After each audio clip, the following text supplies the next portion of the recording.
નમસ્કાર મિત્રો, હું ચિંતન જાની નોલેજ વર્લ્ડ એકેડમીમાં આપનું સ્વાગત કરું છું. મિત્રો, આજે આપણે જે ટોપિકની ચર્ચા કરવાની છે, આ ટોપિક ઇતિહાસ અને બંધારણ આ બંને દ્રષ્ટિથી ખૂબ જ ઇમ્પોર્ટન્ટ છે. બંધારણની અંદર ખાસ કરીને ભારતનો જે સંવિધાનિક વિકાસ કહીએ છીએ, એ સંવિધાનિક વિકાસ આ જ સ્થાન પરથી શરૂ થાય છે. આજના આપણા આ ટોપિકનું નામ છે ભારતમાં બ્રિટિશ શાસનના અંતર્ગત થયેલો સંવૈધાનિક વિકાસ. જ્યારે આપણે આ સંવૈધાનિક વિકાસની ચર્ચા કરીએ ત્યારે હંમેશા વિદ્યાર્થી મિત્રો તમારા દિમાગની અંદર સૌથી પહેલો રેગ્યુલેટિંગ એક્ટ 1773નો યાદ આવે.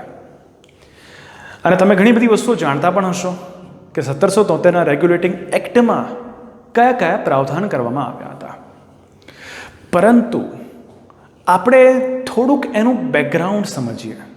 અને જો તમે બેકગ્રાઉન્ડ સમજશો તો બ્રિટિશરો દ્વારા કંપનીને નિયંત્રિત કરવા માટે જે આમાં કાયદા ઘડવામાં આવ્યા એનું પૃષ્ઠભૂમિ તમને ખબર પડશે કે એનું રીઝન શું હતું, કેમ કંપનીને નિયંત્રિત કરવાની જરૂર પડી, કારણ શું. સૌથી પહેલાં તો આપણે વાત કરીએ કે 1757ની અંદર જ્યારે આપણે એવું કહીએ છીએ કે એકચ્યુઅલી ખરેખર ભારતમાં હવે આધુનિક ભારતની શરૂઆત થઈ છે. એકચ્યુઅલી કેમ? કારણ કે હવે કહેવાય છે કે મુગલ શાસનનું પતન અને ભારતની અંદર કંપની એટલે કે બ્રિટિશરો વિદેશી શાસનની શરૂઆત થઈ છે.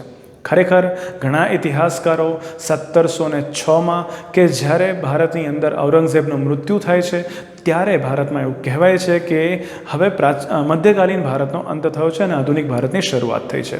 પરંતુ તેમ છતાં પણ પૂર્ણ રીતે આપણે એ સત્ય આપણે ઘણા વિદ્વાનો એવું નકારે છે કે ના, જ્યારે 1757નું બેટલ ઓફ પ્લાસી થયું ત્યારબાદ ભારતમાં આધુનિક ભારતની શરૂઆત થઈ છે.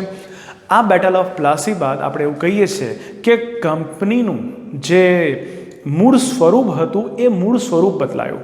એટલે કંપની અહીંયા તો વ્યાપાર કરવા માટે આવી હતી ને, પરંતુ વ્યાપાર બાદ એ ભારતની અંદર યુદ્ધની અંદર કહેવાય છે કે યુદ્ધગ્રસ્ત આપણે કન્ટિન્યુઅસ યુદ્ધ કર્યા અને એના કારણે કંપનીને ઘણું બધું નુકસાન થયું, ઘણા બધા પ્રોબ્લેમ્સ થયા. એટલે કંપનીનું વ્યાપારી સ્વરૂપ બદલાઈ ગયું, આપણે એવું કહીએ છીએ. કંપની હવે શાસન કરવાનું હવે કંપનીએ શરૂ કર્યું છે એવું કહેવાય છે આફ્ટર 1757. ખાલી 1757 આપણે બેટલ ઓફ પ્લાસી જોઈએ છે, પરંતુ ત્યાર પછી આપણે એવું જોઈએ છે કે 1760 બાદ ભારતની અંદર સપ્તવાર્ષિક યુદ્ધની જે પરિણામ ભારતમાં પણ તમને જોવા મળતા, યુરોપમાં જે સપ્તવાર્ષિક યુદ્ધ ચાલતા હતા એના પરિણામ તમને ભારતમાં પણ મળતા હતા. તો આપણે એવું કહીએ છીએ કે ભારતમાં ઇંગ્લેન્ડ અને ફ્રાન્સ વચ્ચે યુદ્ધ પણ થયું અને એવી જ રીતે જે પોલિટિકલ વેક્યુમ હતું ભારતમાં, એ પોલિટિકલ વેક્યુમને પણ અંગ્રેજો દ્વારા પૂરવાનો પ્રયત્ન કરવામાં આવ્યો અને આની શરૂઆત 1757 બેટલ ઓફ પ્લાસી બાદ થઈ. પરંતુ તેમ છતાં પણ ત્યાં સુધી કંપનીએ પૂર્ણ રીતે કોઈ પણ કહેવાય છે કે નિયંત્રણ લાદ્યું ન હતું. પરંતુ 1757 બાદ બીજો એક પ્રોબ્લેમ સામે આવ્યો 1764ના બક્સરના યુદ્ધ બાદ. 1764નું બક્સરનું યુદ્ધ એ લોકોને રિયલાઇઝ કરાયું કે હવે આ લોકો પર નિયંત્રણ વધારવું પડશે અને આ નિયંત્રણના અંતર્ગત આપણે કહીએ છીએ કે બિહાર, બંગાળ અને ઓડિશાની દીવાની સત્તા તો મેળવી, પરંતુ શાસનમાં એમને દ્વૈધ શાસન લાદ્યું. તમે ફેમસલી ઓળખો છો દ્વૈધ શાસનને. હવે આપણે અહીંયા એમાં ડિટેલમાં ચર્ચા નથી કરતા કે ભાઈ દ્વૈધ શાસન શું હતું. એ આપણે જ્યારે 1757નું જ્યારે પ્લાસીનું યુદ્ધ અને બક્સરના યુદ્ધની ચર્ચા કરીશું ત્યારે આપણે એને ડિટેલમાં જોઈશું. પરંતુ અહીંયા તમને એટલી ખબર પડી કે દ્વૈધ શાસન શરૂ થયું. દ્વૈધ શાસનમાં બેકગ્રાઉન્ડમાં અંગ્રેજો શાસન કરતા હતા, સામે હજુ આવ્યા ન હતા અને ખૂબ જ એક્સ્ટ્રીમ અમાઉન્ટની અંદર ટેક્સેશન વસૂલ કરતા હતા, કર વસૂલ કરતા હતા. કરની નીલામી કરવામાં આવતી હતી કે એટલે કે જે લોકો સૌથી વધારે બોલી લગાવે એને કર ઉઘરાવવા માટે, એ જાગીરદારોને કર ઉઘરાવવા માટે આપવામાં આવતા હતા. હવે સીધી વાત છે કે તમને ખબર પડે કે જો તમે જાગીરદારને એટલે કે જમીનદારને જ્યારે તમે આ પ્રકારનો બોલી લગાવેલા કર ઉઘરાવવા તમે આપો તો એને સીધી દૂરગામી અસર આપણે કહીએ કે કિસાન એટલે કે ખેડૂત પર પડે. હવે આ જે ખેડૂત છે એનું શોષણ વધતું ગયું, બહુ જ અકાળ પડ્યા, બહુ જ ખરાબ પરિસ્થિતિ સર્જાઈ. હવે આની પૃષ્ઠભૂમિ છે બ્રિટિશ સરકાર જોવે છે અંખું જ ખુદ આપણે એવું કહીએ કે અંગ્રેજ જે લેખકો એવું કહે છે કે આ 1765થી લઈ અને 1772 સુધીનો જે સમયગાળો છે જે ભારતમાં દ્વૈત શાસન કંપનીના અંતર્ગત રહ્યું એ એક ડાકુઓનો કાળો. તેને એટલું બધું શોષણ કર્યું છે કે જેની કોઈ હદ નથી. હવે સમજો, પ્રોબ્લેમ એવો હતો કે અહીંયા આ જે લૂંટ મચાવી હતી કંપનીના જે કર્મચારીઓએ, અંગ્રેજી કર્મચારીઓએ, હવે અહીંયાથી એ પૈસો લૂંટતા હતા ખૂબ જ અસીમિત માત્રામાં, ખૂબ જ ધન લે, અને એ ધન વ્યક્તિગત રીતે એ લોકો લેતા હતા બ્રાઇબના ફોર્મની અંદર, આપણે એવું કહીએ. સો હવે આ રીતે સંગ્રહિત કરેલું ધન એ લોકો બ્રિટનની અંદર લઈ જતા હતા અને અહીંયા નહીં ત્યાં પણ એ લોકો આની ખરાબ અસર કરતા હતા. એટલે કે ત્યાંના રાજનૈતિક અને સામાજિક જીવન પર પણ આની ખરાબ અસર પડતી હતી. આ કામ એ લોકો ત્યાં પણ જઈને કામ કરતા, આવું જ કાર્ય ત્યાં જઈને એ પૈસાથી કરવા માંગતા હતા. સો એટલા માટે ત્યાંના લોકો પણ ખૂબ જ ત્રસ્ત હતા. હવે પ્રોબ્લેમ સર્જાયો કે કંપની હવે નાદાર થવાના વારા પર આવી. સો એટલા માટે કંપની દ્વારા બ્રિટિશ સંસદમાં લોનની અરજી કરવામાં આવી. હવે જો બ્રિટિશ સંસદની અંદર તમે લોનની અરજી કરો અને બ્રિટિશ સંસદ જુએ કે આના જેટલા કર્મચારીઓ છે એ કર્મચારીઓ આટલા બધા ધનવાન થઈ રહ્યા છે અને બીજી તરફ કંપની અત્યારે નાદાર થવાના સ્થિતિ પર આવી ગઈ છે, તો આ બધું થઈ શું રહ્યું છે ભારતની અંદર? સો એના માટે એ જે પ્રધાનમંત્રી લોર્ડ નોર્થ હતા, ત્યાં સંયુક્ત સરકાર હતી, લોર્ડ નોર્થ અને ફોક્સની જે સંયુક્ત સરકાર હતી, એમાં લોર્ડ નોર્થ દ્વારા એ સમયે એક કમિટીની રચના કરવામાં, જેની અધ્યક્ષતા એમણે ખુદ કરી હતી. અને આ લોર્ડ નોર્થ દ્વારા એક પ્રસ્તાવ રજૂ કરવામાં આવ્યો. એમણે બધી કન્ડિશન્સને ચેક કરી કે એ લોકોએ બેઝિકલી શું ત્યાં પ્રોબ્લેમ સર્જ્યા છે અને ફાઇનલી ડિસાઇડ કર્યું કે હા, અમે તમને તમારી જે લોન છે એને અમે રજામંદી તો આપીએ છીએ, પરંતુ હવે કંપની પર રેગ્યુલેશન કરવામાં આવશે, કંપની પર નિયંત્રણ કરવામાં આવશે અને અમારા નિયંત્રણના એકોર્ડિંગ તમે જો ચાલશો તો અમે તમારી લોનને સ્વીકારીએ છીએ, અધરવાઇઝ તમારી લોનને સ્વીકારીએ નહીં અને તમારું જે ત્યાં કંપનીનું જે ત્યાં શાસન છે એ અંત થઈ જશે. તો કંપની દ્વારા બટ નેચરલ છે કે ભાઈ આ વસ્તુ સ્વીકારવામાં આવી અને એ જ નિયંત્રણને હવે 1773ના રેગ્યુલેટિંગ એક્ટમાં દાખલ કરવાનો પ્રયત્ન થયો. એટલા માટે આ 1773નું રેગ્યુલેટિંગ એક્ટનું બેકગ્રાઉન્ડ થોડુંક આવું છે કે કંપનીના કર્મચારીઓ તો ખૂબ જ મોટી અમાઉન્ટની અંદર કહેવાય છે કે ચોરી કરીને કંપનીના પોતાનો પ્રાઇવેટ વેપાર કરીને આપણે પોતાની જાતે તો ઉપર લઈ આવ્યા, પણ કંપની ડૂબવા લાગી એટલે શેરધારકોની સ્થિતિ ખરાબ થઈ. સો હવે બ્રિટનની સંસદ એમના પર ડાયરેક્ટ નિયંત્રણ લાદવાનો પ્રયત્ન કરી રહ્યું છે. તો સૌથી પહેલાં લોર્ડ નોર્થ દ્વારા કમિટીની રચના થઈ છે અને હવે આ કંપની પર બ્રિટનની સંસદનું નિયંત્રણ સ્થાપિત કરવાનું શરૂ થયું. હવે આપણે એ સમજીએ કે આ બ્રિટનની સંસદનું નિયંત્રણ એ લોકો કેવી રીતે લાવ્યા. તો સૌથી પહેલાં આપણે એવું કહીએ કે કંપનીનું જે સંચાલન બે જગ્યા પર થતું હતું, એક ઇન્ડિયામાં ડાયરેક્ટ અને બીજું ઇંગ્લેન્ડની અંદર. સો ઇંગ્લેન્ડ અને ઇન્ડિયા આ બે સ્થાનો પર કંપનીનું સંચાલન થતું હતું. તો બ્રિટનની સંસદ દ્વારા બંને જગ્યા પર, એટલે કે ઇંગ્લેન્ડ અને ભારત, આ બંને સ્થાનો પર નિયંત્રણ કરવાનું નક્કી થયું. હવે ઇંગ્લેન્ડની અંદર શું નિયંત્રણ કર્યું, કેવી રીતે કર્યું? તો ઇંગ્લેન્ડની અંદર એવું કહેવાય છે કે ઇંગ્લેન્ડમાં કંપની જેને રિસ્પોન્સિબલ હતી એ હતા કોર્ટ ઓફ ડાયરેક્ટર્સ. કંપની આ લોકોને રિસ્પોન્સિબલ હતી, ટોટલ રિસ્પોન્સિબિલિટી CODને હતી. હવે આવતા આગળના લેક્ચર્સની અંદર જ્યારે આપણે આ સંવિધાનિક વિકાસને આગળ વધારીશું તો હું COD શબ્દનો પ્રયોગ કરું એટલે તમારે સમજી લેવાનું કે COD એટલે કોર્ટ ઓફ ડાયરેક્ટર્સની વાત કરી રહ્યા છે. સો આ જે કોર્ટ ઓફ ડાયરેક્ટર્સ છે એ મુખ્ય નિયંત્રકો હતા. એટલે આપણે આધુનિક પરિપ્રેક્ષ્યની અંદર વિચાર કરીએ કે હાલમાં તમને અલગ અલગ કંપનીઝમાં તમને જે ડાયરેક્ટર્સ જોવા મળે છે, કંપનીના ડાયરેક્ટર્સ જોવા મળે છે. સો એવી જ રીતે અહીંયા આ કંપનીના ડાયરેક્ટર્સ હતા કે જે કંપનીને નિયંત્રિત કરતા હતા ઇન્ડિયામાં. પ્રશ્ન થાય, આ કોર્ટ ઓફ ડાયરેક્ટર્સને કોણ ઇલેક્ટ કરતા હતા?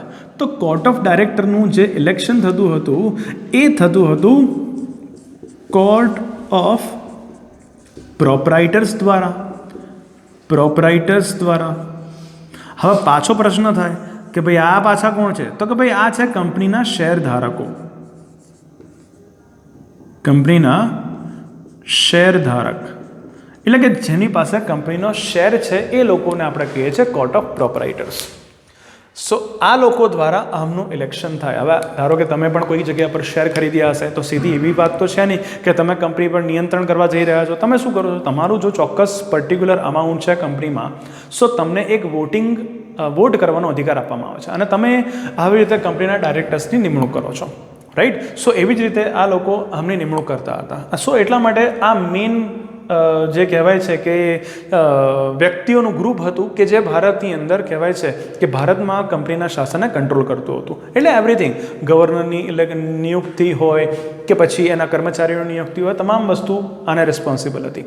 ઓકે, હવે બ્રિટનની સંસદે સૌથી પહેલાં તો શું કામ કર્યું કે આ જે કોર્ટ ઓફ ડાયરેક્ટર્સ છે એની પહેલાં તો સંખ્યા વધારીને કરી દેવામાં આવી 24. પહેલાં 18 હતી, 18થી 24 કરી દેવામાં આવી. આગળ જતાં ફરી પાછી એને ઘટાડવામાં આવશે. તો સૌથી પહેલાં તો એની સંખ્યા કરી 24 કરી દીધી. બીજું કામ કર્યું, આ કંપનીના શેર ધારકો પર કહેવાય છે કે એક પ્રકારનો કંટ્રોલ એવી રીતે કર્યો કે આ કોર્ટ ઓફ પ્રોપરાઇટર્સ જે છે એ કોર્ટ ઓફ પ્રોપરાઇટર્સ માટે એક કન્ડિશન્સ લગાવવામાં આવી. એ કન્ડિશન શું હતી તો કે ભાઈ ઓછામાં ઓછા જો તમે કંપનીમાં 1000 પાઉન્ડનો શેર આની અંદર તમે ધરાવો છો, મતલબ તમારું જો શેરિંગ કંપનીમાં ઓછામાં ઓછું 1000 પાઉન્ડનું હોવું જોઈએ તો તમે આ લોકોના ઇલેક્શનમાં વોટ કરી શકશો. પહેલાં આ 500 પાઉન્ડ હતું. 500 પાઉન્ડનું જો તમે ઇન્વેસ્ટમેન્ટ કર્યું હોય કંપનીમાં તો તમારી પાસે એ હક હતો. હવે એ વધારીને 1000 પાઉન્ડ કરી દીધો. બીજી એક મહત્ત્વની વાત કરી આ લોકોએ, આ કોર્ટ ઓફ ડાયરેક્ટર્સ દ્વારા આ કોર્ટ ઓફ ડાયરેક્ટરનું જે કહેવાય છે ઇલેક્શન પ્રત્યેક વર્ષ થતું હતું. પહેલાં સ્થિતિ એવી હતી કે પ્રત્યેક વર્ષ કોર્ટ ઓફ ડાયરેક્ટર્સનું ઇલેક્શન થાય. સો એટલા માટે ચેન્જીસ બહુ જલ્દી રેપિડલી થતા હતા. તો આ લોકોએ પહેલાંને સ્ટેબિલિટી લાવી. આ લોકોએ સંસદ દ્વારા એવું નક્કી કરવામાં આવ્યું કે હવે પ્રત્યેક વર્ષ તમામ કોર્ટ ઓફ ડાયરેક્ટર્સનું ઇલેક્શન નહીં થાય. એમણે નક્કી કર્યું કોર્ટ ઓફ ડાયરેક્ટર્સનો જે કાર્યકાળ છે એ 4 વર્ષ માટે રહેશે. પછી એવું કીધું કે પ્રત્યેક વર્ષે દરેક વર્ષે 1/4 કોર્ટ ઓફ ડાયરેક્ટર્સ શું થશે તો કે ભાઈ એમાંથી એમનો કાર્યકાળ પૂરો થઈ જશે. પ્રત્યેક વર્ષે 1/4 એટલે આપણે જેવી રીતે આપણે રાજ્યસભામાં કહીએ છીએ, રાઈટ. સો એવી જ રીતે આપણે અહીંયા કહીએ છીએ કે પ્રત્યેક 4 વર્ષનો કાર્યકાળ, પ્રત્યેક વર્ષે 1/4, એની અંદર આપણે 1/4 એટલે આપણે 1/6 છે, રાઈટ. સો આપણે એવું કહીએ છીએ કે ભાઈ 4 વર્ષે પ્રત્યેક વર્ષે 1/4, 4 વર્ષનો એમનો કાર્યકાળ. અને બીજી એક મહત્વની વાત તો સીધી વાત છે કે જો પ્રત્યેક વર્ષે 1/4 ઘટી જાય તો કેટલા, પ્રત્યેક વર્ષે 6ની સંખ્યા ઓછી થાય છે એટલે 24માંથી 6 ઘટી જશે. સો એટલા માટે પ્રત્યેક વર્ષે કેટલાની ઇલેક્શન થશે, પ્રત્યેક વર્ષે 6 જણાનું ઇલેક્શન થશે, રાઈટ. સો આપણે એવું કહીએ છીએ કે કોર્ટ ઓફ ડાયરેક્ટર્સ પર આ રીતે નિયંત્રણ લાદવાનો પ્રયત્ન કરાયો. બીજું, આ જે કોર્ટ ઓફ ડાયરેક્ટર્સ છે એમને કહેવામાં આવ્યું કે ભારતમાં ગવર્નર જનરલ અને એની પરિષદ દ્વારા જેટલા પણ કાર્યો થાય છે એ કાર્યો જ્યારે તમને સૂચિત કરવામાં આવે કે એમના કાર્યોને તમને બતાવવામાં આવે, નાગરિક, સૈન્ય તેમજ કર, તમામ પ્રકારના જેટલા પણ કાર્યોની સૂચના તમારા સુધી આવશે એ સૂચનાને તમારે સંસદ સમક્ષ પ્રસ્તુત કરવી પડશે. સો એટલા માટે અહીંયા પહેલું નિયંત્રણ આ રીતે સ્થાપિત થયું. હવે બીજું નિયંત્રણ થયું ભારતમાં. ભારતની અંદર એક બહુ જ મોટો પ્રોબ્લેમ હતો પહેલાં 1773 પહેલાં. ભારતની અંદર બેઝિકલી 3 પ્રેસિડેન્સી હતી. એક હતી બંગાળ, બીજી હતી મદ્રાસ અને ત્રીજી હતી બોમ્બે. તમારી તરફથી બંગાળ, મદ્રાસ અને બોમ્બે, આ 3 પ્રેસિડેન્સી અવેલેબલ હતી. ખાસ વાત એવી હતી આ 3 પ્રેસિડેન્સી એકબીજાથી સ્વતંત્ર હતી. આ 3 પ્રેસિડેન્સીના ગવર્નરના પોતાના રિલેશન્સ હતા કોર્ટ ઓફ ડાયરેક્ટર્સ સાથે. સો એટલા માટે 3 સ્વતંત્ર રીતે વર્તન કરતી હતી. એટલા માટે ઘણા બધા પ્રોબ્લેમ્સ થતા હતા, નંબર ઓફ પ્રોબ્લેમ્સ સામે જોવા મળતા હતા. સો એટલા માટે એક ડિસાઇડ કરવામાં આવ્યું કે હવે ભારતની અંદર એક કેન્દ્રીકૃત પ્રશાસન થવું જોઈએ. હવે એકાએક તો કેન્દ્રીકૃત પ્રશાસન ના થઈ શકે. સો એટલા માટે આ એક્ટમાં કેન્દ્રીકરણની દિશાની અંદર પહેલું પગલું મુકાયું. એટલે કે આપણે એવું કહીએ કે બંગાળ પ્રેસિડેન્સીના સૌથી પહેલાં તો ગવર્નરનું પદ ઊંચું કરાવ્યું કે ગવર્નરને હવે ગવર્નર જનરલ કહેવાયા. યાદ રાખજો, આ ગવર્નર જનરલ બંગાળના ગવર્નર જનરલ છે, ભારતના નહીં. ભારતના ગવર્નર જનરલ બનશે 1833માં લોર્ડ વિલિયમ બેન્ટિક.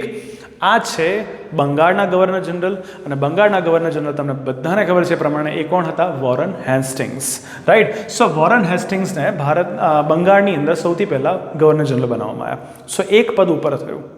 અને સાથે જ આપણે એવું કહીએ છીએ કે બોમ્બે અને મદ્રાસ પ્રેસિડેન્સીને, આ બંને પ્રેસિડેન્સી સબોર્ડિનેટ મૂકી દેવામાં આવી. મતલબ એમના બંગાળ પ્રેસિડેન્સીના હસ્તગત એના સબોર્ડિનેટમાં મૂકવામાં આવી, રાઈટ. સો એનો મતલબ આનું સ્થાન, બંગાળ પ્રેસિડેન્સીનું સ્થાન ઉપર થઈ ગયું. પાછો એક પ્રશ્ન થાય, બંગાળ પ્રેસિડેન્સીનું સ્થાન ઉપર થઈ ગયું એનો મતલબ હવે જેટલા પણ નિયમો છે, જેટલા કાયદા છે, શું એ બંગાળમાંથી બનાવવામાં આવશે અને એ આ બંને પ્રેસિડેન્સી પર લાગુ થશે? ના, એવી સ્થિતિ નથી. હજુ એ સ્થિતિ આગળ જતાં બનશે. હાલની અંદર 3 બાબતો, એક યુદ્ધ, જો તમારે શાંતિ સ્થાપિત કરવી હોય, યુદ્ધ કરવું હોય, કે તમારે કોઈ સંધિ કરવી હોય, આ 3 બાબત, આ 3 માત્ર બાબત એવી હતી કે જે તમારે બંગાળ પ્રેસિડેન્સીના ગવર્નર જનરલ અને એની કાઉન્સિલના એની સંમતિ વગર તમે એ કાર્ય ના કરી શકો. એ આની અંદર કહેવામાં આવ્યું, આ પર્ટિક્યુલર એક્ટમાં. ટૂંકમાં સબોર્ડિનેશનની દિશામાં એક આ કાર્યની શરૂઆત થઈ. સીધી વાત છે ને. ધારો કે 3 વ્યક્તિઓ ક્લાસરૂમમાં છે. હવે એ 3 વ્યક્તિઓમાંથી 3 એક સમાન હતા, તમામની એક શક્તિ એક સમાન છે.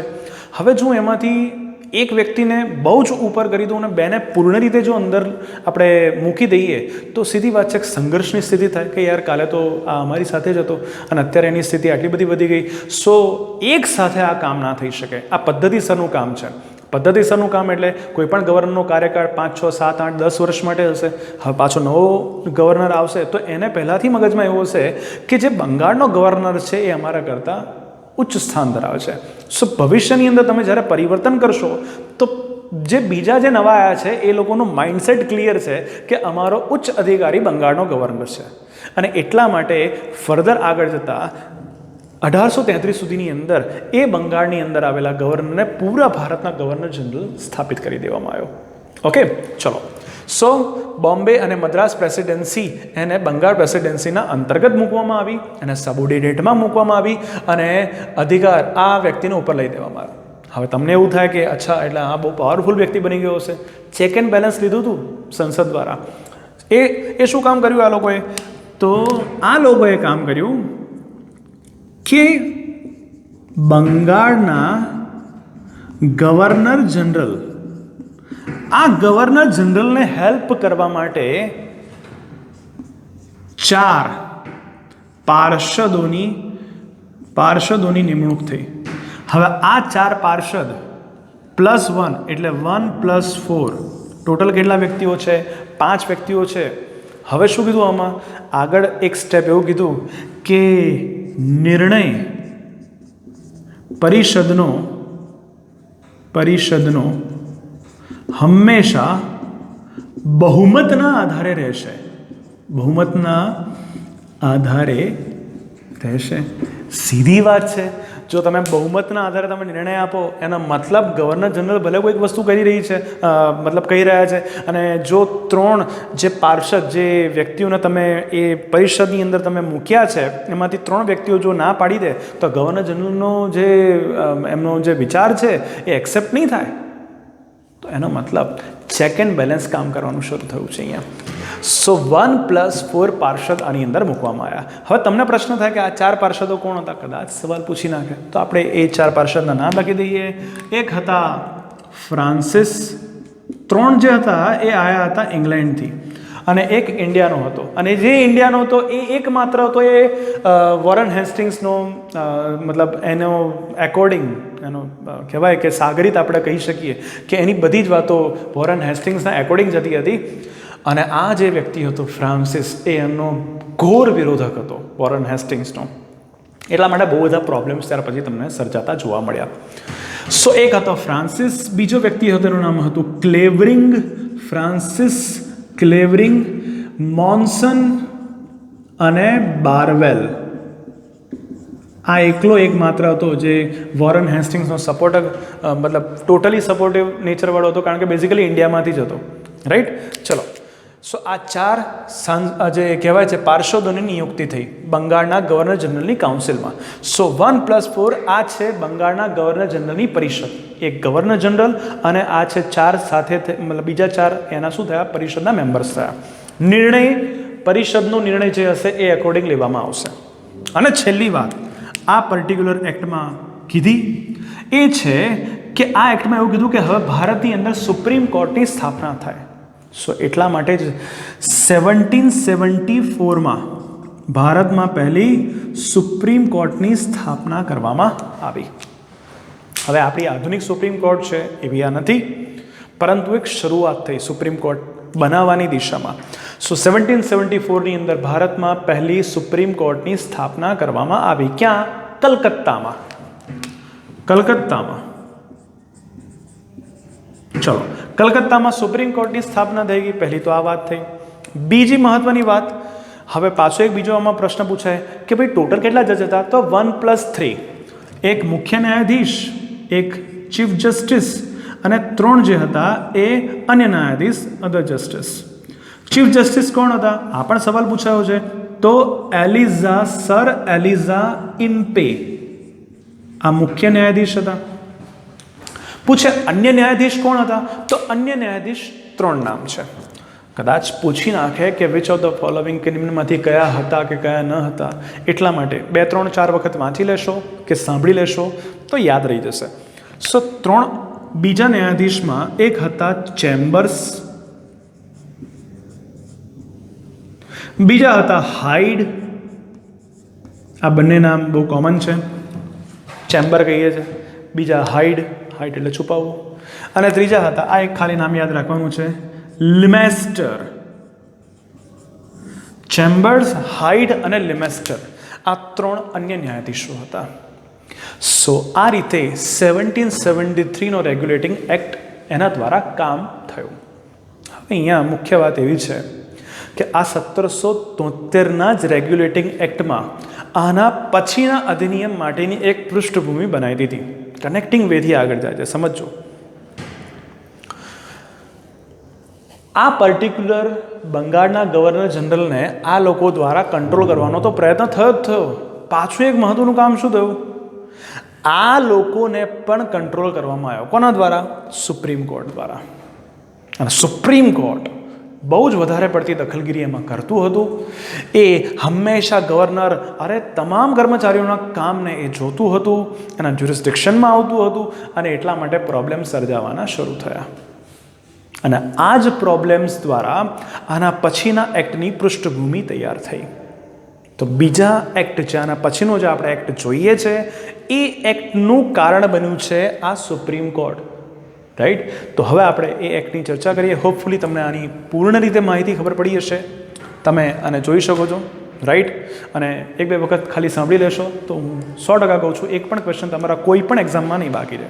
ઓકે, ચલો હવે આપણે વાત કરીએ આના પછીનો જે એક્ટ છે જેને આપણે કહીએ છીએ 1781નો 1781નો એક્ટ ઓફ સેટલમેન્ટ, જેને આપણે ઘણી વખત એને સુધાર અધિનિયમ કહીએ છીએ. સુધાર અધિનિયમ પણ કહેવાય છે. એવી જ રીતે એને એમેન્ડમેન્ટ એક્ટ પણ કહેવામાં આવે છે. એમેન્ડમેન્ટને આપણે સંશોધન કહીએ છીએ. એટલા માટે તમને આવું લખેલું મળશે 1781નો સુધાર અધિનિયમ, એમેન્ડમેન્ટ એક્ટ, કે આપણે કહીએ છીએ એને સંશોધન અધિનિયમ. હવે આ શું સંશોધન કરવાનું હતું? 1773માં જે ભૂલ રહી ગઈ હતી, જે પ્રોબ્લેમ થતા હતા, એ પ્રોબ્લેમનું સોલ્યુશન અહીંયા કરવામાં આવ્યું.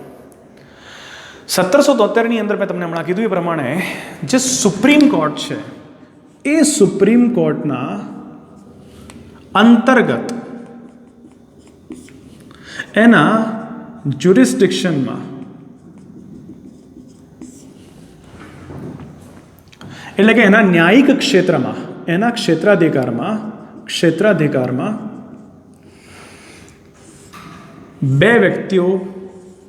બે મુખ્ય વ્યક્તિઓ આવી ગયા હતા. એક તો કંપનીના તમામ કર્મચારી, એક આવી ગયા, કંપનીના જેટલા પણ કર્મચારી છે એ આવી ગયા. અને બીજું કોણ આવી ગયું? તો કે ભાઈ ગવર્નર જનરલ અને તેની પરિષદ, આ બંને લોકો એના ક્ષેત્રાધિકારમાં આવી ગયા. એટલે આ લોકોના જેટલા પણ નિર્ણય હોય, જેટલા પણ કાર્ય હોય, એ કાર્યને ચેક કરવાનું સુપ્રીમ કોર્ટ કરે.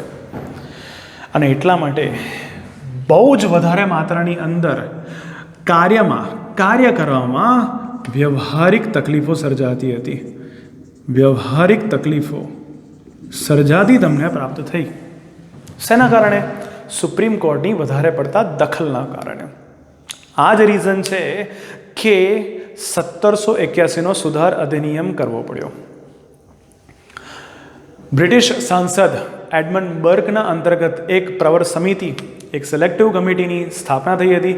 અને સિલેક્ટ કમિટીએ જ્યારે આ વસ્તુ ફીલ કરી કે હા, ખરેખર બહુ બધી વ્યવહારિકતામાં તકલીફ છે, આપણો જે નિર્ણય છે એ કહેવાય છે કે એને પ્રોબ્લેમ સર્જન કર્યા છે ભારતની અંદર, તો હવે આપણે એની અંદર સુધાર કરીએ. સો હવે સૌથી પહેલાં સુપ્રીમ કોર્ટે એવું કહી દીધું કે ભાઈ તમારો ક્ષેત્રાધિકાર માત્ર કલકત્તા સુધી જ સીમિત છે. આ ચોખવટ થઈ. ધ્યાન રાખજો, ઘણા લોકો એવું કહે છે કે આ સુપ્રીમ કોર્ટનો જ્યારે કલકત્તામાં સ્થાપના થઈ હતી ત્યારે એનો ક્ષેત્રાધિકાર ખાલી કલકત્તા સુધી સીમિત હતો. આવી ચોખવટ કયા એક્ટમાં થઈ? તો એ 1781ના સંશોધન અધિનિયમમાં થઈ છે કે એને સૌથી પહેલાં એવું કીધું કે ભાઈ તમારો ક્ષેત્રાધિકાર ક્યાં સુધી સીમિત છે? કલકત્તા સુધી સીમિત છે. કલકત્તાની બહાર તમારો ક્ષેત્રાધિકાર આવતો નથી. એનો એરિયા જ્યાં સુધી એનો લો એ પોતે લગાવી શકે છે, કાર્ય કરી શકે છે. બીજું કામ, હવે એક્ઝેમ્પશન આપવામાં આવ્યું. કોને? કાર્ય બદલ બે વ્યક્તિઓને. આ બંને વ્યક્તિઓને સુપ્રીમ કોર્ટના જ્યુરિસ્ડિક્શન અને ક્ષેત્રાધિકારથી મુક્ત કરવામાં આવ્યા. તો બીજું કામ થયું ક્ષેત્રાધિકારમાંથી મુક્તિ. કોને બહાર મૂકવામાં આવ્યા? તો કે ભાઈ કંપનીના કર્મચારીઓને.